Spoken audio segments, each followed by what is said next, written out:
is that government grants our rights. And you know what that means? That is a boon. And you know what that means? Whatever intimidating gang like we experienced Tuesday, the gang that's in power at the time is going to dictate and define those rights. And let me give you a good example. The old Soviet Union said that the Soviet citizens had most of the same rights as Americans, with one exception: individual rights. But they were going to come secondary to the common good. Well, in the United States of America, we do things differently. We are states that are independent. We believe in state sovereignty, and we believe we were born with individual rights. And the government's only job is to protect those rights at all costs.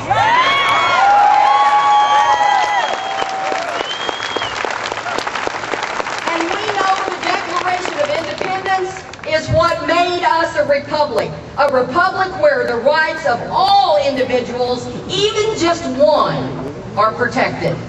But in one more thing now, in that UN Declaration, Article 29, Section 3, this is what it says: those rights and freedoms may in no case be exercised contrary to the purposes and principles of the United Nations. You know what that means? There goes our individual rights. There goes our unalienable rights that we have in our Declaration. That's why we've got to stand for our Declaration of Independence. We've got God versus government. We've got the individual citizen that versus the global citizens is what we've got. Now remember, there's only one document that can clean up this mess. There's only one document on earth that strongly declares the principles of liberty. A document that is the guiding light of freedom in this world. A document that has made the United States the greatest nation in all the world.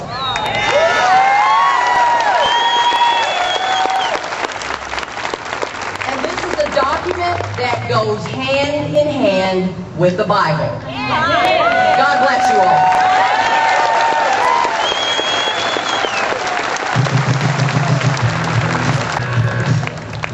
Thank you, Jeannie. You know, I'm an old elementary school teacher, and as Dr. Seuss might say it, I do not like it, Uncle Sam. I do not like it, Sam, I am. I do not like those dirty crooks, neither how they cook the books. I do not like when Congress steals. I do not like their secret deals. I do not like the speaker's man. I do not like this yes, we can. I do not like this kind of hope. I do not like it. No, no, no. Please welcome Teresa Oakley, who is going to introduce, she has some remarks.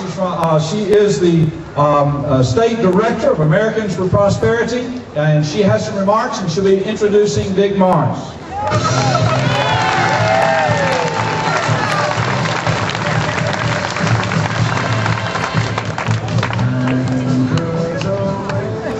I want to thank everybody for coming out tonight. I want to thank the Arkanas Tea Party and the Faulkner County Tea Party and all of the tea parties involved here today for an amazing event.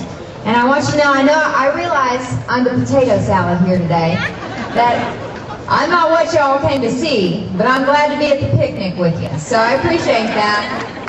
Let me just say a few things. Did anybody hear on April 9th that it was Tax Freedom Day? Did anybody hear that last week?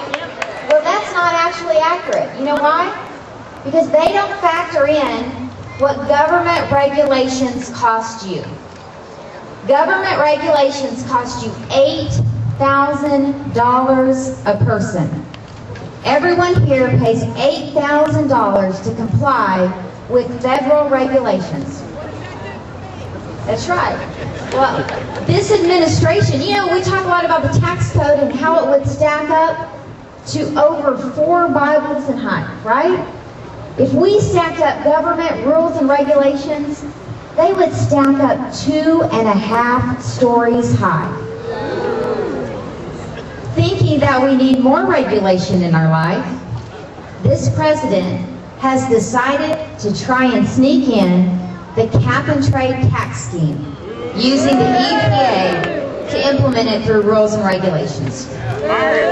You know, when I think of this, sometimes I think of big manufacturers, right? Big manufacturers like Caterpillar, who are big energy consumers. But these EPA rules and regulations affect so many more people. Let me give you an example. If y'all know a construction worker, could you raise your hand? Anybody know a construction worker? My husband works construction, and we're getting ready to require permits and fees for backhoes, generators, forklifts, what it takes to actually build a building. Does anybody here know a farmer? Anybody know a farmer? We're getting ready to require small family farmers to pay taxes and fees on their tractors and silos. Does anybody here go to church? That's right. We're getting ready to require your church, if it has a kitchen in their hospitality hall, to pay a permit and fee for the church. Does anybody mow their lawn? My 13-year-old Nicholas is upset about this one because this is how he makes his money.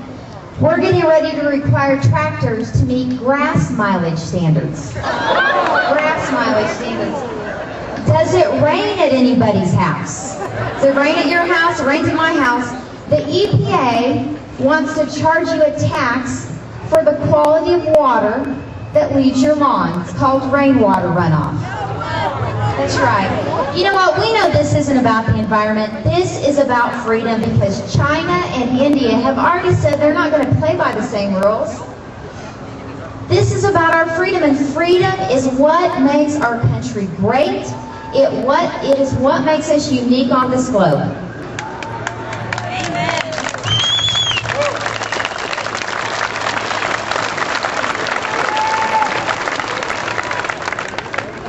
Freedom's why I'm here today.